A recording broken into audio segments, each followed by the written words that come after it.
really want to thank Irv Grossbeck and Peter and Stefanos Zenios, the co-director of the Center for Entrepreneurial Studies, for organizing this conference. It's just a terrific idea to bring everyone here together. Collectively, the foresight and the leadership in this room going back really to the 1980s is pretty extraordinary, and it's really created a distinctive and alternate path into entrepreneurship, and a novel but now very well proven path to leading and growing small, medium-sized companies. And the ideas and the expertise and the research that are embodied in this room have also created a model for investing that's undergone just explosive growth. And I think just looking around, you can see many of the pioneers and many of the current leaders in this area. Here at the business school, we have been teaching case studies based on search fund companies for many years in two of our core entrepreneurship classes that both grew out of the thinking of Irv, managing growing enterprises and formation of new ventures. Peter and David Dodson taught the first class, I think, anywhere on search funds, entrepreneurial acquisition. That was taught here in 2009. And then later, Stanford and Peter supported the first international class that was offered at IESE in Barcelona. And that curriculum really has set the standard for other business schools offering entrepreneurship through acquisition. And many, many schools have followed that lead. I think across the U.S., there are now searchers from something like 40 graduate programs in 25 different states. And many of you also know that the GSB produces the Note on Search Funds, or the Search Fund Study, which is the biennial research paper that has been going for 20 years, more than 20 years. 1996 it started, that reports on the performance and the demographics of the asset class. And it's a fantastic resource for the entire community, CEOs, investors, searchers. Okay, so why am I here today? So I've been looking forward to this conference actually for several months, and when they called me to participate, I was really excited, and the organizers said to me, they said, look, we're trying to line up a lunchtime speaker, and we want to get a leader from a really important Stanford institution, part of Stanford that gets national and even international attention. And I thought, well, obviously you're calling me, because what could be a more important institution that of greater prominence than the Graduate School of Business? And they said, we really want you to introduce the speaker. We think we might be able to get David Shaw. David and I actually attended Stanford at the same time, and we both grew up, I think, hoping to be professional athletes. And that is basically where the similarities end. When we were at Stanford, David played on the football team, he played on the basketball team, he was on the track team, and I was in the stands for all three sports. And then David went on to just a spectacular coaching career. Came back to Stanford as a coach in 2007 under Jim Harbaugh. He became the head coach in 2011. And now, for the last 7 years, he's back down on the field. I'm back up in the stands, and it has been glorious watching his teams on the field. A few days ago, I was looking on the Stanford football website, and I found a quote from David. He was addressing his team, and he said, "It's not enough to be good or pretty good. Let's think about how good we can be.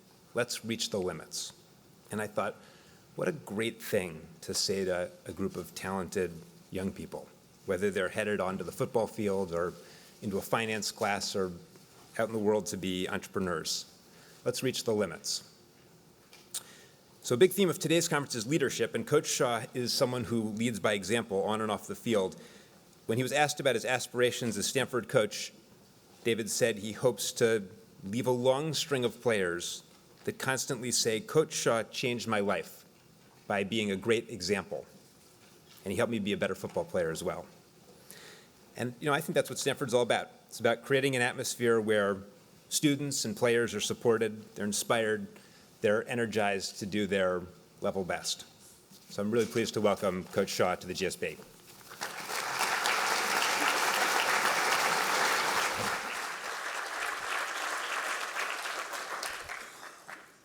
Hello, everyone. Good to see you all. You have food and I don't. That's okay.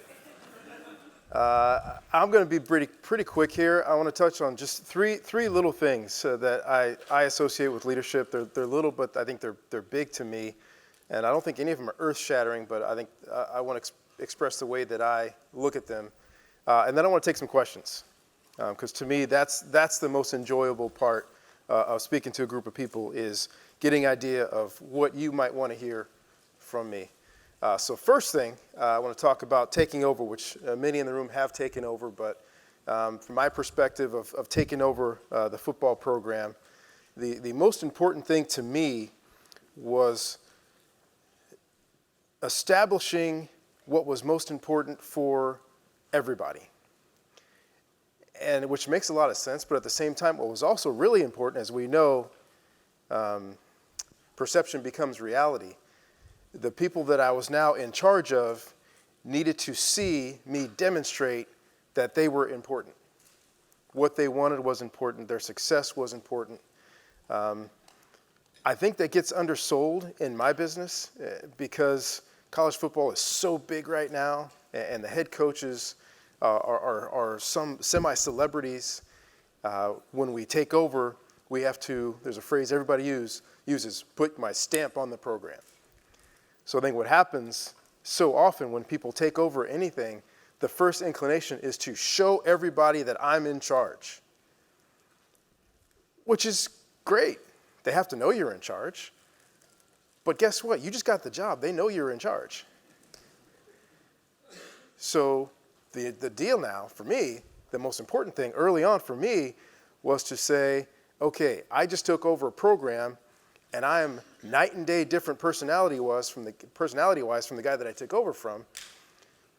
So I'm going to fight the urge to say, let me show you how different I am than that other person. The urge for me was, here are the things that we did before that work. Here are the things that didn't work. We're going to try to fix the things that didn't work and keep doing the things that do work, and maybe even do them better.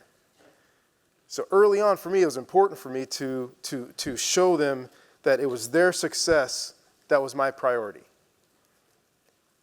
As I was reminded when I got the job from a friend of mine, which still sticks to me this day, which was, hey, you got the job you wanted, now just go do it.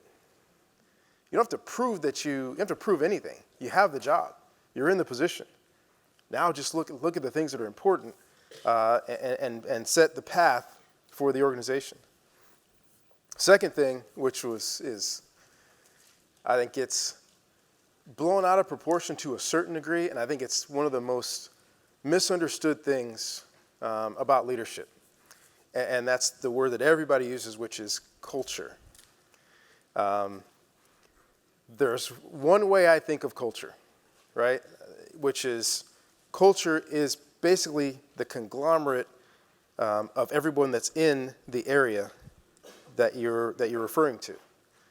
That's the way that I think of it. Because what most people think of culture is we're going to establish a culture and we're going to bring people in to stay in line with our culture. That doesn't happen. Doesn't happen. Ever. Ever. The culture gets established by who is in the culture. So you establish the culture by the people that you bring in. So you have ideals, you have things that you want to accomplish, you have ways that you want to operate. The people that you bring in, they have to believe the same things. They have to want the same things. You can't bring someone else in and change their ideas of the way that things should be. Because eventually, they're human beings. So I know it sounds a little different. So in my world, and it's called recruiting in everybody's world, but we need guys that are great football players. We need guys that are great students. We want great human beings. Right? That's the trifecta. We want all three. But if they don't buy in to what we do and how we do it, it's a waste of time for him, and it's a waste of time for us. Because our culture will be set by the daily practices of the people that live there. If they don't work as hard as we need them to, if they don't prioritize the scholastic part of being a college football student athlete, they're not going to make it here. And they may drag a couple other people down. so for me, that's the little. And some people still don't quite get it the way that I look at it. But to me, it's the whole ball of wax. You don't change human beings. You have to find the right ones to bring them in. And sometimes you have to push out the ones that don't belong. Because the culture will be set by the daily practices and attitudes, words and actions of everyone that is there. Third and final one to me, before I take some questions, is goal setting, which is paramount. This is very, very important. Tangible, achievable goals need to be expressed. It's sometimes tweaked and changed, but initially established. This is what we're trying to accomplish, and here's how we measure it.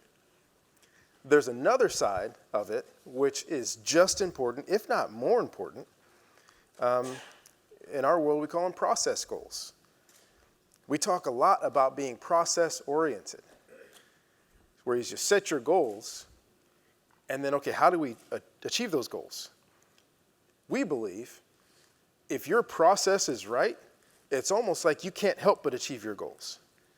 So the focus is, for us, once you establish the goals, the focus is never the goal. The focus is on our daily practices that help us reach our goals. We are process-oriented. How do we do the things that we do?